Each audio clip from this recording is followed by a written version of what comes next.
Hello friends, welcome to Royal Study. दोस्तों, आज के इस वीडियो में एमपीपीएससी प्री 2022 की स्पेशल एग्जाम आज हुई है 21 मई 2023 को। इसकी पूरी हम एनालिसिस आपके लिए लेकर आए हैं। पूरा पेपर हमें मिल चुका है और आपको पहले ही बता दें, ये सेट ए है आपका। सेट ए हम सोल्व करवाएंगे आपको। आपका जो भी सेट हो आप उसके अकॉर्डिंग अपने राइट आंसर उस आंसर शीट में लिख सकते हैं।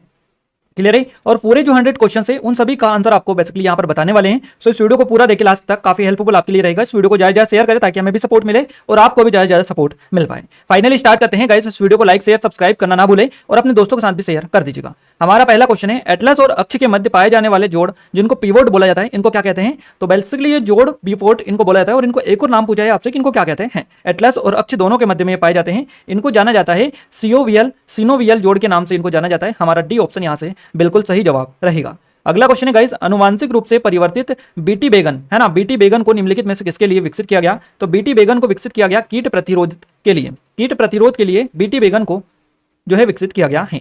नेक्स्ट क्वेश्चन है हमारा, मनुष्यों में निम्नांकित में से कौन सा विटामिन खून का थक्का जमने में सहायक होता है? तो खून का थक्का जो जमने में सहायक विटामिन होता है ये आप सभी को बताइए, विटामिन के होता है। तो यहां से हमारा ऑप्शन नंबर सी इस क्वेश्चन का बिल्कुल सही जवाब रहेगा। और इस पीडीएफ को भी हम कहां पर डालेंगे? देखिए, ये जो पीडीएफ है आपकी, ये आपको एप्लीकेशन पर मिल जाएगी, एप्लीकेशन पर। और टेलीग्राम को अगर आपने ज्वाइन नहीं कर रखा है तो टेलीग्राम को भी ज्वाइन कर लीजिएगा। डिस्क्रिप्शन में आपको लिंक दे रखी है, तो वहां से एप्लीकेशन टेलीग्राम को दोनों को ज्वाइन कर सकते हैं। दोनों जगह आपको इसकी पीडीएफ डाल देंगे, तो आप जरूर से ज्वाइन हो जाएगा, एप्लीकेशन को भी डाउनलोड कर लीजिएगा।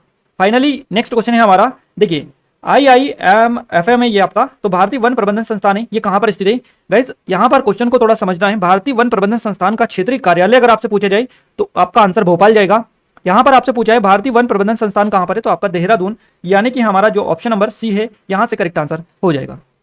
क्लियर है। अगला क्वेश्चन है, वह क्षेत्र जो पारिस्थितिकी तंत्रों के मध्य सीमा रेखा अथवा संक्रामक क्षेत्र के रूप में कार्य करता है उसको क्या बोला जाता है? तो उसको बोला जाता है यहाँ पर इकोटोन के नाम से जाना जाता है इसको। वह क्षेत्र जो पारिस्थितिकी तंत्रों के मध्य सीमा रेखा अथवा संक्रमण क्षेत्र के रूप में कार्य करता है इसको इकोटोन के नाम से जाना जाता है, यानी कि डी ऑप्शन करेक्ट आंसर यहाँ से हो जाएगा। नेक्स्ट क्वेश्चन है, देखिए यहाँ पर बी है, हम लिख भी देते हैं ताकि आपको आगे से दिक्कत ना हो। और ये पीडीएफ भी हम डाल देंगे ताकि आपको क्लियरली पता चल पाए। क्लियर है। तो यहाँ पर इकोटोन इसको बोला जाता है। नेक्स्ट क्वेश्चन है हमारा, निम्नलिखित में से हमारे देश का कौन सा क्षेत्र जैव विविधता का तप्त स्थल है? तो हमारे देश का एक क्षेत्र के बारे में पूछा गया जो कि जैव विविधता का तप्त स्थल है। तो ये जो क्षेत्र है इसका नाम आपको बताना है, ये है आपका पश्चिमी घाट, यानी कि बी ऑप्शन यहाँ से सही जवाब आपका रहेगा। नेक्स्ट क्वेश्चन है, वायु की गति का मापन किया जाता है। वायु की गति को जो मापा जाता है ये आप सभी को पता होना चाहिए, काफी इजी क्वेश्चन है। और इस बार जो पीएससी का आपका पेपर हुआ है, क्लियर है, ये काफी मतलब इतना हाई लेवल का एग्जाम नहीं हुआ है। मतलब ऐसे बोले तो हम इजी पेपर था, क्योंकि ऐसे हलवा क्वेश्चंस भी आपको इसमें देखने को मिले हैं जो बड़ी आराम से आप उनको एज ए अटेम्प्ट कर सकते हैं। तो आप देखिएगा पूरे वीडियो, आपको पता और भी चल जाएगा। वायु की गति का मापन जो किया जाता है ये किया जाता है एनीमोमीटर आपका सही जवाब रहेगा ऑप्शन नंबर डी। क्लियर है गाइस। नेक्स्ट बढ़ते हैं आगे अगले क्वेश्चन की ओर। अगला क्वेश्चन है, कौन सा प्रदूषण मनुष्यों में टटाई रोग करता है? टटाई आपकी जगह इटाई रोग करता है। तो ये जो प्रदूषण है मनुष्यों में इटाई रोग करता है, इस प्रदूषण का नाम बताना है। और इस प्रदूषण का नाम है कैडमियम प्रदूषण, यानी कि बी ऑप्शन यहाँ से हमारा सही जवाब रहेगा। अगला क्वेश्चन है गाइस, यहाँ पर एनालिसिस हम बेसिकली आपको करवा रहे हैं। हमें जो चीजें हमने रिसर्च की थोड़ी सी उसके अकॉर्डिंग हमें ये क्वेश्चंस के आंसर आपके लिए लेकर आ रहे हैं। इसमें हो सकता है कुछ क्वेश्चंस, एक आध दो क्वेश्चंस के ऑप्शंस जिनमें डाउट होगा वो हम पहले ही आपको बता देंगे कि इन क्वेश्चंस में हमें कंफ्यूजन है, आप अपने अकॉर्डिंग भी देख सकते हैं, तो उनके बारे में हम पहले ही आपको बता देंगे। खाद्य सुरक्षा और मानक अधिनियम 2006 के अनुसार हमारे देश में निम्नलिखित में से किस चिन्ह को सभी प्रसंस्कृत फल उत्पादों के लिए अनिवार्य किया गया है? तो ये जो किया गया है ये किया गया है FPO, आपका यहाँ से करेक्ट आंसर रहेगा। ये देखिए FPO के सभी प्रसंस्कृत फल उत्पादों के लिए अनिवार्य बेसिकली किया गया है।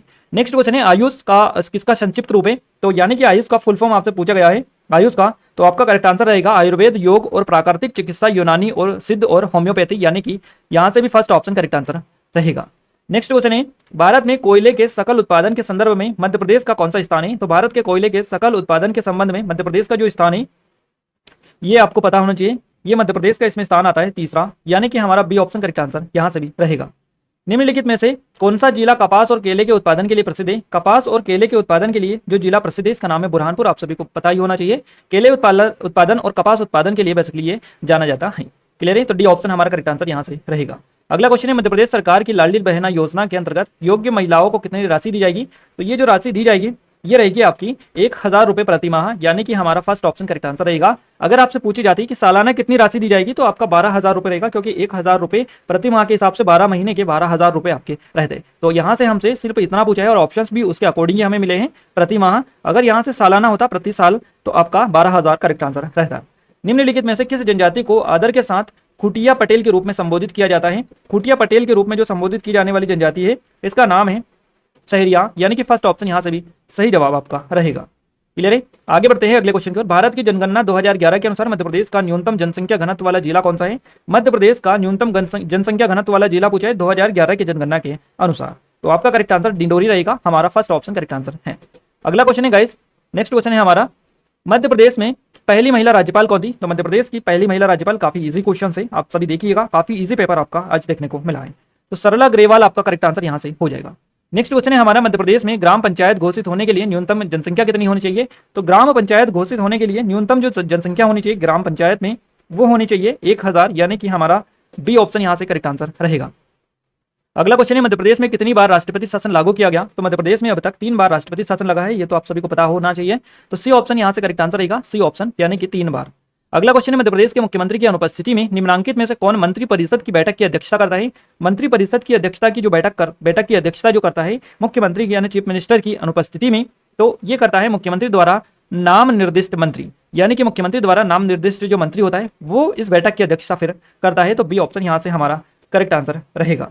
अगला क्वेश्चन है, मध्य प्रदेश के प्रथम मुख्यमंत्री कौन थे? तो मध्य प्रदेश के प्रथम मुख्यमंत्री थे पंडित रविशंकर शुक्ल, यहां से हमारा फर्स्ट ऑप्शन करेक्ट आंसर रहेगा। क्लियर है? फर्स्ट ऑप्शन यहां से करेक्ट आंसर हो जाएगा। नेक्स्ट क्वेश्चन है, राज्य मानव अधिकार आयोग के सदस्यों की नियुक्ति हेतु गठित समिति की अध्यक्षता कौन करता है? तो इस समिति की जो अध्यक्षता की जाती है ये की जाती है मुख्यमंत्री के द्वारा, मुख्यमंत्री, यानी कि हमारा बी ऑप्शन करेक्ट आंसर यहां से रहेगा। मध्य प्रदेश राज्य पिछड़ा वर्ग आयोग संशोधन अधिनियम 2021 के अंतर्गत कितने अशासकीय सदस्य हो सकते हैं? तो इसके अंतर्गत जो अशासकीय सदस्य हो सकते हैं इनकी संख्या 5 है, 5, यानी सी ऑप्शन करेक्ट आंसर है। नेक्स्ट क्वेश्चन है, राष्ट्रीय मानव अधिकार आयोग के संदर्भ में कथनों का विश्लेषण कीजिएगा और निम्नलिखित में से उत्तर दीजिएगा। तो मानव अधिकार आयोग मानव अधिकार के क्षेत्र में कार्यरत संस्थाओं को प्रोत्साहित करता है। आयोग का काम मानव अधिकार क्षेत्र में अनुसंधान करना भी है। क्लियर है? अब यहाँ पर कुछ इस तरह से आपको मिले हैं, अब आपको यहाँ पर थोड़े से जो ऑप्शंस मिले हैं उसके अकॉर्डिंग इनको सोल्व करना है पेपर को और इस क्वेश्चन को अटेम्प्ट करना है। यहाँ से हमारा जो करेक्ट आंसर जाएगा ये किसके फेवर में जाएगा? यहाँ से हमारा राइट आंसर जाएगा ऑप्शन नंबर डी, यानी कि दोनों कथन 1 और 2 दोनों सत्य है, यानी कि हमारा ये भी सही है और ये भी सही है। तो इस क्वेश्चन का जो सही जवाब जाएगा हमारा ऑप्शन नंबर डी के साथ में जाएगा। नेक्स्ट क्वेश्चन की ओर आगे बढ़ते हैं। नेक्स्ट क्वेश्चन है गाइस हमारा, देखिए अगला क्वेश्चन है, संघ तथा राज्यों के लिए लोक सेवा आयोग का प्रावधान संविधान के किस अनुच्छेद में है? तो ये संविधान का जो अनुच्छेद है ये है आपका अनुच्छेद 315, यानी कि हमारा बी ऑप्शन यहाँ से सही जवाब रहेगा। नेक्स्ट क्वेश्चन है, भारत के नियंत्रक और महालेखा परीक्षक के वेतन एवं सेवा शर्तें कहां पर निर्दिष्ट हैं? तो ये जो निर्दिष्ट हैं आप सभी को इसका राइट आंसर बता दें, इसका जो राइट आंसर जाएगा ये ऑप्शन नंबर बी के साथ में जाएगा, द्वितीय अनुसूची, और भारत का संविधान आपका करेक्ट आंसर रहेगा। द्वितीय अनुसूची भारत के संविधान में ये निर्दिष्ट है, भारत के नियंत्रक और महालेखा परीक्षक के वेतन और सेवा शर्तें। अगला क्वेश्चन है हमारा, मध्य प्रदेश राज्य निर्वाचन आयोग कब अस्तित्व में आया? तो मध्य प्रदेश राज्य निर्वाचन आयोग जो अस्तित्व में आया ये आया आपका 1 फरवरी 1994 को, बी ऑप्शन करेक्ट आंसर रहेगा। नेक्स्ट क्वेश्चन है, नीति आयोग के उपाध्यक्ष की नियुक्ति कौन करता है? नीति आयोग के उपाध्यक्ष की नियुक्ति की जाती है किसके द्वारा? तो यहाँ से हमारा करेक्ट आंसर जाएगा भारत के प्रधानमंत्री के द्वारा, यानी कि भारत के जो प्राइम मिनिस्टर होते हैं उनके द्वारा इनकी नियुक्ति की जाती है। हमारा बी ऑप्शन करेक्ट आंसर रहेगा। सतर्कता के क्षेत्र में केंद्रीय एजेंसीज को सलाह और मार्गदर्शन देने हेतु केंद्रीय सतर्कता आयोग की स्थापना किसकी अध्यक्षता वाली समिति की सिफारिश पर आधारित है? तो ये जो समिति है बेसिकली किसकी सिफारिश पर आधारित है? आपका जो करेक्ट आंसर जाएगा ये जाएगा के संथानम समिति की सिफारिश पर बेसिकली, तो यहाँ से हमारा ऑप्शन बी करेक्ट आंसर रहेगा।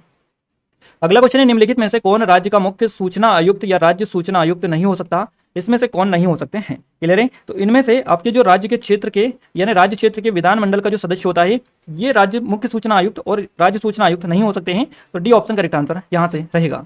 अगला क्वेश्चन है, भारतीय संविधान के किस अनुच्छेद के अंतर्गत राष्ट्रीय अनुसूचित जाति आयोग का गठन किया गया? राष्ट्रीय अनुसूचित जाति आयोग का जो गठन किया गया है ये किया गया है आपका अनुच्छेद 338 के तहत भारतीय संविधान के, तो यहाँ से हमारा बी ऑप्शन करेक्ट आंसर रहेगा।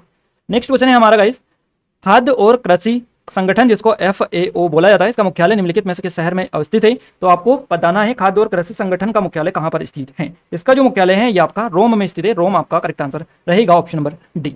नेक्स्ट क्वेश्चन है, 2017 से आरंभ सौभाग्य योजना निम्नलिखित में से किस मंत्रालय से संबंध रखती है? तो सौभाग्य योजना का जो संबंध है ये किस मंत्रालय से है? विद्युत मंत्रालय से आपका इसका संबंध है, बी ऑप्शन करेक्ट आंसर रहेगा। वर्तमान में अप्रैल 2023 में भारतीय थल सेना अध्यक्ष कौन है? ये वर्तमान में आपसे पूछा गया है। अगर आपने हमारा नया चैनल एग्जाम टाउन अगर देखा है तो वहां पर हमने नई जो जितने भी चीजें हैं, नई अपॉइंटमेंट, नई नियुक्तियां, सारी चीजें कवर करवाई है। अगर आपने नहीं देखा है तो देख लीजिएगा, क्योंकि वहां से सीधे सीधे क्वेश्चंस पूछे गए हैं। वर्तमान 2023 आपसे पूछा है, अप्रैल की अपडेट है ये आपकी, और आज मई में पेपर है आपका, तो अप्रैल तक का करंट पूछा गया है। भारतीय थल सेना के जो अध्यक्ष है आपके मनोज पांडे हैं, यानी कि हमारा फर्स्ट ऑप्शन करेक्ट आंसर रहेगा। क्लियर है? आइए आगे बढ़ते हैं अगले क्वेश्चन की ओर। अगला क्वेश्चन है गाइस हमारा, देखिए नेक्स्ट क्वेश्चन है, भारतीय लोकसभा के प्रथम अध्यक्ष कौन थे? तो भारतीय लोकसभा के प्रथम अध्यक्ष कौन थे, यानी कि आपके लोकसभा के जो प्रथम अध्यक्ष थे, ये तो आप सभी को पता ही है, ये थे कौन? श्री गणेश वासुदेव मावलंकर, है ना, GV मावलंकर भी इनको कई बार शॉर्ट में दे रखा होता है, तो आप देख लीजिएगा। नेक्स्ट क्वेश्चन है, कौन सा शहर the Africa India field training exercise AFINDEX 2023 के दूसरे संस्करण का मेजबान था? तो इसकी जो मेजबानी की है ये किस शहर ने की है? ये की है आपकी, देखिए यहाँ से आपका जो करेक्ट आंसर जाएगा, यहाँ पर आप थोड़ा सा देख लीजिएगा इस चीज को, पुणे आपका करेक्ट आंसर रहेगा, ऑप्शन नंबर सी। क्या रहेगा? पुणे, यहाँ से आपका ऑप्शन नंबर सी बिल्कुल करेक्ट आंसर हो जाएगा। इसके अलावा मध्य प्रदेश में वैश्विक निवेशक शिखर सम्मेलन 2023 किस स्थान पर आयोजित हुआ? ये आपका इंदौर में जो हुआ है, ग्लोबल इन्वेस्टर्स समिट 2023, उसकी यहाँ पर बात की जा रही है, ग्लोबल इन्वेस्टर्स समिट की, तो ये आपका इंदौर में हुआ है। यहाँ से आपका ऑप्शन नंबर जो डी आपको दिखाई दे रहा है, ऑप्शन नंबर डी, ये आपका है ना, ऑप्शन नंबर डी यहाँ से आपका करेक्ट आंसर रहेगा, आप लिख लीजिए। नेक्स्ट क्वेश्चन के आगे बढ़ते हैं। अगले क्वेश्चन हमारा, भारत देश में किस स्थान पर क्वांटम प्रयोगशाला की स्थापना 2021 में की? तो भारतीय सेना के द्वारा मध्य प्रदेश में क्वांटम प्रयोगशाला की जो स्थापना 2021 में की थी, ये किस स्थान पर? तो महू में की। महू हमारा फर्स्ट ऑप्शन करेक्ट आंसर रहेगा। और गाइज हमारी ई बुक से सीधे सीधे क्वेश्चंस यहाँ पर आए हैं। हमने हमारी 2023 की मध्य प्रदेश करंट अफेयर की स्पेशल जो ई बुक है 2022, 2023 और 2021 से भी ये क्वेश्चन आपका पूछा गया है। तो तीनों सालों की ई बुक से आपके अच्छे खासे क्वेश्चंस देखने को मिले हैं। और ये वाली जो नेशनल का है ये भी हमने उसी बुक में डाल रखा है, पूरा नेशनल का भी कवर करवाया है। अगले क्वेश्चन की ओर आगे बढ़ते हैं। क्वेश्चन हमारा नेक्स्ट है, निम्नलिखित में से कौन से युग्म सुमेलित है? इनमें से सुमेलित युग्म आपको पहचानना है। अब यहाँ पर सुमेलित जो युग्म है ये आपको बताना है। क्लियर है? तो देखिए, Rangaswamy cup polo, Sheesh Mahal trophy cricket, Yadavindra cup hockey, Rovers cup football. तो देखिए, शीश महल ट्रॉफी सुमेलित आपको बताना है कौन से, ये Yadavindra cup hockey, Rovers cup football, polo ये नहीं है।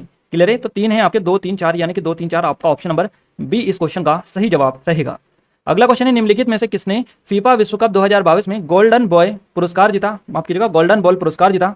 तो फीफा विश्व कप 2022 में गोल्डन बॉल पुरस्कार जो जीता है ये किसके द्वारा जीता गया? तो ये जीता है लियोनेल मेसी ने, लियोनेल मेसी, यानी कि बी ऑप्शन करेक्ट आंसर रहेगा। हॉकी खेल के लिए वर्ष 2020 के लिए लाइफ टाइम द्रोणाचार्य पुरस्कार किसको प्रदान किया गया था? लाइफ टाइम द्रोणाचार्य पुरस्कार प्रदान किया गया आपका, यहाँ से करेक्ट आंसर रहेगा रमेश पठानिया को, यानी कि सी ऑप्शन करेक्ट आंसर आपका हो जाएगा। अगला क्वेश्चन के आगे बढ़ते हैं। अगला क्वेश्चन है, देश की सीमाओं से परे ई कॉमर्स का कौन सा आयाम व्यापार के लिए सक्षम है? तो ई कॉमर्स का कौन सा आयाम व्यापार के लिए सक्षम है? हमारा जो करेक्ट आंसर रहेगा ये रहेगा विश्वव्यापी पहुंच, यानी कि हमारा सी ऑप्शन करेक्ट आंसर इस क्वेश्चन के लिए हो जाएगा। क्लियर है? नेक्स्ट क्वेश्चन है, निम्नलिखित में से कौन सा रोबोट का फायदा नहीं है? इसमें से रोबोट का कौन सा फायदा नहीं है? देखिए, चैट जीपीटी काफी ज्यादा पॉपुलर हो रही है अभी दिनों दिन, तो उसी से रिलेटेड खैर टॉपिक भी है पीएससी का ये, तो आप देख लीजिएगा इस तरह के क्वेश्चन पूछे जा रहे हैं। निम्नलिखित में से कौन सा रोबोट का फायदा नहीं है? तो यहाँ से हमारा जो करेक्ट आंसर जाएगा ये जाएगा, वह नौकरी को विस्थापित कर सकते हैं, ये फायदा नहीं है, यानी कि बी ऑप्शन हमारा करेक्ट आंसर यहाँ से रहेगा। अगला क्वेश्चन है, सोशल मीडिया अनुकूल क्या है? तो सोशल मीडिया जो अनुकूल है ये एक तरह से हम कह सकते हैं कि सोशल नेटवर्क द्वारा आसानी से प्रचार करना सोशल मीडिया अनुकूल है, यानी कि हमारा फर्स्ट ऑप्शन करेक्ट आंसर यहाँ से हो जाएगा। क्लियर है? नेक्स्ट क्वेश्चन है हमारा, साइबर सुरक्षा की विशेषता या विशेषताएं हैं। तो साइबर सुरक्षा की जो विशेषता कौन सी है इसमें से अनुपालन, आंतरिक खतरों के से प्रतिरक्षा, खतरे की रोकथाम, ये सभी, यानी कि हमारा डी ऑप्शन इस क्वेश्चन का सही जवाब रहेगा।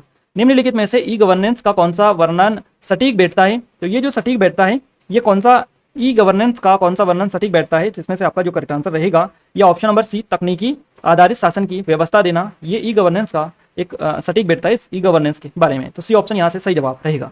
अगला क्वेश्चन है, किसे कृत्रिम बुद्धिमत्ता का जनक कहा जाता है? कृत्रिम बुद्धिमत्ता का जनक जाना जाता है जॉन मैकार्थी को, बी ऑप्शन करेक्ट आंसर यहाँ से भी हो रहेगा। अगला क्वेश्चन, निम्नलिखित में से कौन सा एक आवासीय सहायक का उदाहरण नहीं है? आवासीय सहायक का उदाहरण कौन सा नहीं है? तो इसमें से कोर्टेसा, ये आपका करेक्ट आंसर रहेगा option number D. Next question है हमारा, निम्नलिखित डायोड में से कौन सा अत्यंत उच्च गति स्विचिंग इलेक्ट्रॉनिक परिपथ में प्रयोग किया जाता है? तो ये जो प्रयोग किया जाता है ये किया जाता है शॉर्टकी डायोड, यानी कि शॉर्टकी डायोड, यहाँ से डी ऑप्शन करेक्ट आंसर इसका रहेगा। इलेक्ट्रॉनिक उपकरणों में निम्नलिखित में से कौन सी तकनीक इलेक्ट्रॉन होल युग्म पैदा करने में प्रयोग नहीं की जा सकती है? तो इसमें से ये जो तकनीक होती है इसको हम अशुद्धि अंताक्षेप ऐसे बोल सकते हैं, ये प्रयोग नहीं की जा सकती है, तो यहाँ से डी ऑप्शन सही जवाब रहेगा। निम्नलिखित में से कौन सा कृत्रिम बुद्धिमत्ता आर्टिफिशियल इंटेलिजेंस के पक्षपात का स्रोत नहीं है? इसमें से आपको बताना है कौन सा नहीं है। तो यहाँ से हमारा क्षमता, यानी कि कोई क्षमता या आपका ऐसे बोल सकते हैं, ये आपका इसका स्रोत नहीं है। क्लियर है? नेक्स्ट क्वेश्चन की ओर आगे बढ़ते हैं। अगला क्वेश्चन है, वर्ष 2011 की जनगणना के अनुसार निम्नलिखित में से किस राज्य में जनसंख्या वृद्धि दर सर्वाधिक थी? जनसंख्या वृद्धि दर किस राज्य में सर्वाधिक थी, ये आपसे पूछा गया है। आपका बिल्कुल करेक्ट आंसर रहेगा मेघालय, यानी सी ऑप्शन। नेक्स्ट क्वेश्चन है, दक्षिण पूर्व एशिया की सीमा पार नदी मेकांग निम्नलिखित में से किस देश से नहीं गुजरती है?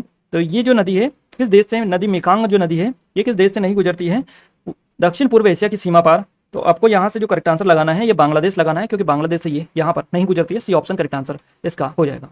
वर्ष 2011 की जनगणना के अनुसार निम्नलिखित में से किस राज्य में महिला साक्षरता दर सर्वाधिक थी? तो आपका जो करेक्ट आंसर जाएगा ये जाएगा यहाँ से मिजोरम में। मिजोरम हमारा फर्स्ट ऑप्शन करेक्ट आंसर इस क्वेश्चन के लिए हो जाएगा। अगला क्वेश्चन है गाइस, भारत में लौह अयस्क के संबंध में निम्नलिखित में से कौन सा कथन सही नहीं है? तो इसमें से जो कथन सही नहीं है लौह अयस्क के बारे में, ये है आपका देश के लौह अयस्क के कुल संचित भंडार का लगभग 80% झारखंड एवं ओडिशा में है। ये इसके बारे में सही नहीं है, यानी कि बी ऑप्शन यहाँ से करेक्ट आंसर इसका रहेगा। अगला क्वेश्चन है हमारा, अगला क्वेश्चन है, वर्ष 2020-21 में निम्नलिखित में से कौन सा राज्य देश में मूंगफली का सबसे बड़ा उत्पादक था? तो ये जो देश है इसका नाम है गुजरात, यानी कि गुजरात हमारा बी ऑप्शन करेक्ट आंसर रहेगा। एटलस पर्वत किस महाद्वीप में स्थित है? तो एटलस पर्वत जो देखने को मिलते हैं ये अफ्रीका महाद्वीप में मिलते हैं। फर्स्ट ऑप्शन करेक्ट आंसर रहेगा। सुंदरवन निम्नलिखित में से किस प्रकार के वन है? सुंदरवन आपको बताना है कौन से किस प्रकार के, तो तटी या ज्वारी वन है सुंदरवन। तो डी ऑप्शन यहाँ से भी सही जवाब हो जाएगा। चलिए आगे बढ़ते हैं। अगला क्वेश्चन है, 90 ईस्ट रिज है ना, 90 डिग्री इस पूर्व रिज निम्नलिखित में से कौन से महासागर में स्थित है? तो ये जो स्थित है ये स्थित है आपके हिंद महासागर में। डी ऑप्शन सही जवाब रहेगा। भारत में पवन ऊर्जा क्षमता के संबंध में निम्नलिखित में से कौन सा कथन सही नहीं है? तो इनमें से जो कथन सही नहीं है पवन ऊर्जा के संबंध में, इसमें से आपका जो पवन ऊर्जा क्षमता में मध्य प्रदेश का देश में तीसरा स्थान है, ये आपका सही नहीं है। तो डी ऑप्शन करेक्ट आंसर रहेगा। एशिया में निम्नलिखित में से कौन सा देश स्थल रुद्ध या लैंडलॉक देश नहीं है? इसमें से लैंडलॉक जो देश नहीं है ये है आपका थाईलैंड। थाईलैंड बी ऑप्शन सही जवाब रहेगा। नेक्स्ट क्वेश्चन है, भारत छोड़ो आंदोलन की स्थिति को शुरू हुआ था? काफी इजी क्वेश्चन है, आप सभी आसानी से इसको लगा सकते हैं। आपका करेक्ट आंसर यहाँ से रहेगा 9 अगस्त 1942 से, बी ऑप्शन करेक्ट आंसर रहेगा। अगला क्वेश्चन है, पोथी पढ़ पर जग मुआ पंडित भयाना कोई ढाई अक्षर प्रेम का पढ़ित सुपंडित होय, यह पंक्ति किसने लिखी? तो ये पंक्ति लिखी गई है कबीर दास जी के द्वारा। कबीर हमारा यहाँ से फर्स्ट ऑप्शन सही जवाब रहेगा। आप सभी को ये पता होना चाहिए और ये काफी इजी है और काफी बार आपने आई थिंक सुना भी होगा और पढ़ा भी होगा। क्लियर है? तो यहाँ से हमारा फर्स्ट ऑप्शन करेक्ट आंसर रहेगा। अगला क्वेश्चन है हमारा, विजयनगर साम्राज्य की स्थापना किस वर्ष हुई थी? सही जवाब इस क्वेश्चन का हमारा रहेगा ऑप्शन नंबर फर्स्ट 1336 एडी में, यानी कि फर्स्ट ऑप्शन ही करेक्ट आंसर यहाँ से भी हो जाएगा। नेक्स्ट क्वेश्चन है, चंपारण सत्याग्रह के दौरान नील की खेती किस नाम से पहचानी जाती थी? तो इसको तिनकठिया पद्धति के नाम से पहचाना जाता था चंपारण सत्याग्रह के दौरान। परमहंस मंडली की स्थापना किस राज्य में हुई थी? परमहंस मंडली की जो स्थापना हुई थी ये हुई थी महाराष्ट्र में। सी ऑप्शन यहाँ से सही जवाब रहेगा। अगला क्वेश्चन है गाइस हमारा, तहकीक ए हिंद किताब के लेखक कौन है? तहकीक ए हिंद किताब के जो लेखक है ये है Al Biruni. Al Biruni C option correct answer यहाँ से रहेगा। तहकीक ए हिंद आपका करेक्ट आंसर रहेगा। प्रार्थना समाज की स्थापना रिक्तिस्तान में हुई थी। तो प्रार्थना समाज की जो स्थापना हुई थी ये महाराष्ट्र में हुई थी। Maharashtra D option correct answer है। परंपरा के अनुसार अलवारों और नया नारों की संख्या कितनी है? परंपरा के अनुसार अलवारों और नए नारों की संख्या जो है ये आपको बताना है। और ये संख्या है 12 और 63, यानी अलवारों की 12 और नए नारों की 63 संख्या है। यहाँ से फर्स्ट ऑप्शन इस क्वेश्चन के फेवर में करेक्ट आंसर रहेगा। संथाल विद्रोह के मुख्य नेता कौन थे? आपको पता होना चाहिए। संथाल विद्रोह के जो मुख्य नेता थे ये थे सिद्धो। फर्स्ट ऑप्शन करेक्ट आंसर रहेगा। अगला क्वेश्चन है हमारा, निम्नलिखित किस स्थान पर बौद्ध गुफाएं स्थित नहीं है? देखिए अजंता में है, बाघ में है और सांची में भी बौद्ध की गुफाएं बेसिकली देखने को मिलती हैं। तो यहाँ पर बेसिकली अगर हम बात करें सांची के बौद्ध स्तूप है और एक तरह से ये गुफाओं यहाँ पर आपका जो बलसार है इसका संबंध किसी भी तरह से बौद्ध स्थल से नहीं है। तो हमारा जो करेक्ट आंसर जाएगा ये ऑप्शन नंबर डी तक जाएगा और इसमें मुझे थोड़ा सा कंफ्यूजन लग रहा है। क्लियर है? तो इस क्वेश्चन के बारे में मैं थोड़े से पहले ही बता दूं आपको, स्टार लगवा दूं इस क्वेश्चन के लिए, स्टार। क्लियर है? तो आप इसको देख लीजिएगा इस क्वेश्चन को अच्छे से और एक बार और आप इसको थोड़ा सा इसके बारे में थोड़ी सी रिसर्च कीजिएगा। नेक्स्ट क्वेश्चन की ओर आगे बढ़ते हैं। अगला क्वेश्चन है हमारा गाइस, क्वेश्चन है मध्य प्रदेश की मिट्टी के संबंध में निम्नलिखित कथनों पर विचार कीजिएगा। तो यहाँ से हमारा जो करेक्ट आंसर जाएगा ये जाएगा यहाँ से। देखिए आपका पहला बात तो ये होना चाहिए कि इस क्वेश्चन को ये जो कथन वाले क्वेश्चन है इनको बड़े आसानी से आप अगर आपको पता है पूरी डिटेल तो ही आप बड़ी आसानी से कर सकते हैं। क्लियर है? तो यहाँ से हमारा जो ये एक तो ये जाएगा, बघेलखंड में लाल व पीली मिट्टी पाई जाती है पहला। इसके अलावा यहाँ से हमारा तीसरा, मालवा पठार में गहरी काली मिट्टी पाई जाती है और चौथा, मध्य प्रदेश के उत्तरी पश्चिम भाग में जलोढ़ मिट्टी पाई जाती है। यानी कि हमारा जो ऑप्शन जाएगा इसका ये जाएगा 1, 3, 4, यानी कि उत्तर का डी ऑप्शन बिल्कुल करेक्ट आंसर रहेगा। 1, 3, 4 ऑप्शन नंबर डी। अगला क्वेश्चन है, निम्नलिखित जिलों में से मैग्नीज के भंडार किसमें पाए जाते हैं या किसमें है? तो बालाघाट जिला फर्स्ट ऑप्शन करेक्ट आंसर रहेगा। निम्नलिखित में से कौन सा कथन मध्य प्रदेश की जलवायु के संबंध में सही नहीं है? इनमें से जो कथन सही नहीं है मध्य प्रदेश की जलवायु के बारे में, यह है ग्रीष्म ऋतु में मुरैना व दतिया जिलों में तापमान कम रहता है। ये आपका कथन सही नहीं है। सी ऑप्शन करेक्ट आंसर रहेगा।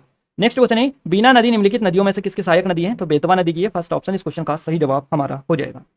अगला क्वेश्चन है, अखरानी और मथवार पहाड़ियां निम्नलिखित में से किस नदी के ने गहरी कंदराई बनाई है? तो ये जो बनाई है नर्मदा नदी ने, Narmada, D option correct answer है। निम्नलिखित में से कौन सा जिला वर्षा ऋतु में अधिक वर्षा प्राप्त करता है? तो वर्षा ऋतु में अधिक वर्षा जो प्राप्त करता है मध्य प्रदेश के बेसिकली जिले है, और मध्य प्रदेश में सबसे अधिक वर्षा कहाँ पर होती है? पंचमढ़ी में, आप सभी को पता ही होती है। उसके आसपास वाला एरिया आपको यहाँ पर आपको देखना है। उसके अलावा कुछ ऑप्शंस अगर उस तरह से होते तो उस तरह से आप कर सकते थे, बाकी जो ऑप्शंस आपको मिले उस हिसाब से भी आपको पता होना चाहिए कहाँ की कितनी वार्षिक वर्षा है। क्लियर है? तो इस तरह से वर्षा ऋतु की बेसिकली पूछी गई है, ना कि साल भर की वार्षिक वर्षा की। तो वर्षा ऋतु में अधिक वर्षा जो होती है ये बेसिकली मंडला में होती है। सी ऑप्शन करेक्ट आंसर यहाँ से हो जाएगा।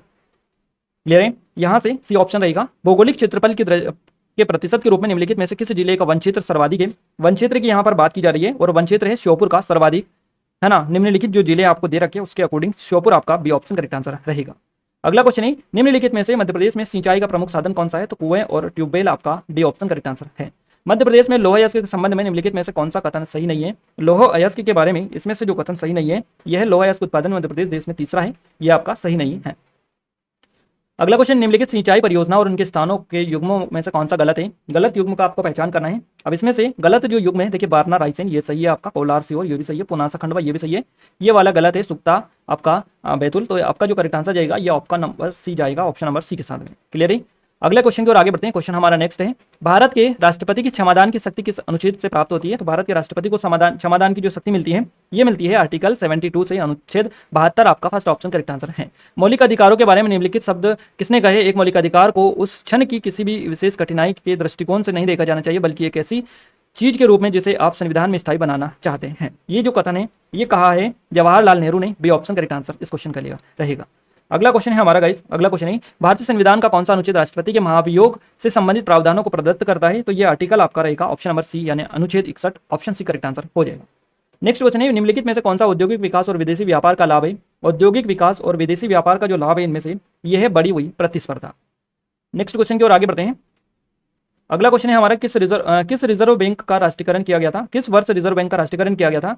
किस वर्ष किया गया था? यानी कि किया गया था 1949 में, 1949 में रिजर्व बैंक का जो राष्ट्रीयकरण है ये किया गया था। तो फर्स्ट ऑप्शन हमारा करेक्ट आंसर है। भारतीय संविधान के किस अनुच्छेद ने के अनुसार भारत का राष्ट्रपति मुख्य न्यायाधीश की परामर्श से किसी भी उच्च न्यायालय के न्यायाधीश को एक न्यायालय से दूसरे न्यायालय में स्थानांतरित करता है? तो ये जो करते हैं ये करते हैं अनुच्छेद 222 के तहत, है ना। तो अनुच्छेद 222 के अनुसार ये करते हैं। नेक्स्ट क्वेश्चन की ओर आगे बढ़ते हैं। अगला क्वेश्चन, नेहरू ने संविधान सभा में उद्देश्य प्रस्ताव कब पारित किया था या प्रस्तुत किया था? काफी इजी क्वेश्चन है गाइस। नेहरू ने संविधान सभा में उद्देश्य प्रस्ताव जो प्रस्तुत किया था ये किया था इन्होंने 13 दिसंबर को 1946 को, डी ऑप्शन करेक्ट आंसर है। भारतीय संविधान का 51वां संशोधन प्रदाय करता है। तो 91वां माफ कीजिएगा 91 नंबर का जो संविधान संशोधन है 91वां, तो 91वां संविधान संशोधन मंत्रिपरिषद की संख्या को सीमित करना प्रदान करता है। तो फर्स्ट ऑप्शन यहाँ से हमारा करेक्ट आंसर है। किस अधिनियम ने प्रांतों में द्वैध शासन प्रणाली की स्थापना की? और द्वैध शासन प्रणाली की जो स्थापना की प्रांतों में ये की थी आपकी 1919 का भारत सरकार अधिनियम ने, बी ऑप्शन करेक्ट आंसर है। किसने कहा था कि संविधान सभा अकेले ही देश के लिए एक स्वदेशी संविधान का निर्माण कर सकती है तथा सही मायने में और पूरी तरह से लोगों की इच्छा का प्रतिनिधित्व भी कर सकती है? ये जो कहा गया था ये महात्मा गांधी ने कहा था। महात्मा गांधी हमारा यहाँ से ऑप्शन नंबर फर्स्ट इस क्वेश्चन का सही जवाब रहेगा। अगला क्वेश्चन है आपका, देखिए क्वेश्चन आपका नेक्स्ट है। क्वेश्चन है, निर्मल वर्मा पुरस्कार मध्य प्रदेश संस्कृति विभाग द्वारा किस क्षेत्र में दिया जाता है? तो ये दिया जाता है भारतीय प्रवासी द्वारा हिंदी भाषा का प्रचार और विकास के लिए, डी ऑप्शन इस क्वेश्चन का बिल्कुल सही जवाब यहाँ से हो जाएगा। निम्नलिखित में से कौन सा राष्ट्रीय उद्यान आधिकारिक तौर पर भूरसिंगा दबारसिंगा नामक एक शुभंकर पेश करने वाला भारत का पहला राष्ट्रीय उद्यान है? तो कान्हा राष्ट्रीय उद्यान आपका फर्स्ट ऑप्शन करेक्ट आंसर रहेगा। रोहन चक्रवर्ती ने इसको डिजाइन किया था। निम्नलिखित में से कौन सा कथन प्रसिद्ध ढोकरा कला के लिए सही नहीं है? इसमें से ये जो स्थान है इसका नाम बताना है, यानी कि कौन सा कथन है जो ढोकरा कला के क्षेत्र में कला के संबंध में सही नहीं है? तो इसका जो सही जवाब जाएगा ये यहाँ से जाएगा आपका, यह विवाह समारोह से जुड़ी एक सजावटी कपड़ा कला है क्या? ढोकरा कला। तो यहाँ से सी ऑप्शन करेक्ट आंसर रहेगा। ये आपका गलत है इसके बारे में, बाकी सभी सही है। अगला क्वेश्चन है गाइस, निम्नलिखित में से किस स्तूप के तोरण द्वार पर अशोक एवं उसकी 2 रानियों के साथ बोधि वृक्ष तीर्थ यात्रा का अंकन मिलता है? तो ये जो मिलता है ये मिलता है सांची में, बी ऑप्शन करेक्ट आंसर है। प्रसिद्ध स्वतंत्रता सेनानी भागीरथ सिलावट, सादत खान और वंश गोपाल का संबंध निम्नलिखित में से किस स्थान से है? तो इन सभी का जो संबंध है इन सभी का संबंध इंदौर से है। इंदौर हमारा बी ऑप्शन करेक्ट आंसर है। निम्नलिखित में से किस अरब लेखक ने कलचुरी शासक गांगेय और उसकी राजधानी त्रिपुरी का विवरण दिया था? अब ये जो दिया था ये दिया था अल बरूनी ने, सी ऑप्शन करेक्ट आंसर है। निम्नलिखित में से कौन सा युग्म गलत है? इसमें से गलत युग्म आपको पहचाना है और गलत युग्म है तुलसी शोध संस्थान भोपाल, ये आपके भोपाल में नहीं है। तो ये आपका डी ऑप्शन करेक्ट आंसर रहेगा, बाकी सभी सही है। अगला क्वेश्चन है हमारा, पंडित द्वारका प्रसाद मिश्र निम्नलिखित में से किस समाचार पत्र के मुख्य संपादक थे? आपका करेक्ट आंसर यहाँ से रहेगा ऑप्शन नंबर सी, लोकमत। आनंद सिंह श्याम और धनैया बाई कलाकारों का संबंध निम्नलिखित में से किस कला से है? तो इनका संबंध गौड़ चित्रकला से है। यहाँ से हमारा ऑप्शन नंबर 20 क्वेश्चन का सही जवाब रहेगा। और लास्ट क्वेश्चन है, धर्म राजेश्वर स्मारक निम्नलिखित में से किस प्राचीन नगर से संबंधित है? ये संबंध है आपका दसपुर से। दसपुर हमारा फर्स्ट ऑप्शन करेक्ट आंसर इस क्वेश्चन के लिए रहेगा। क्लियर है? तो गाइज यहाँ पर टॉप 100 जो क्वेश्चंस आपकी पेपर में आज पूछे गए थे, एमपीपीएससी फ्री एग्जाम 2022 का ही प्री है इसमें। क्लियर है? 21 मई 2023 को। तो फाइनली हमने सारे क्वेश्चंस आपको बता दिए, जिनमें कंफ्यूजन था वो भी बता दिए आपको। आई थिंक आपको ये एनालिसिस अच्छा लगा होगा, और इस एनालिसिस को ज़्यादा अपने दोस्तों के साथ शेयर करें ताकि आपको भी सपोर्ट मिले, हमें भी सपोर्ट मिले। और आपसे रिक्वेस्ट है कि अगर आपने चैनल को सब्सक्राइब नहीं किया, सब्सक्राइब करके बेल आइकन को दबा दें। और क्लियर है? सब्सक्राइब करके बेल आइकन को दबाकर ऑल पर सेलेक्ट कर ले ताकि जो भी नया वीडियो आए इस चैनल पर उसका नोटिफिकेशन आपको सबसे पहले मिल पाए। क्लियर है? तो मिलते हैं हमारे नेक्स्ट स्टडी वीडियो में, तब तक के लिए जय हिंद, वंदे मातरम।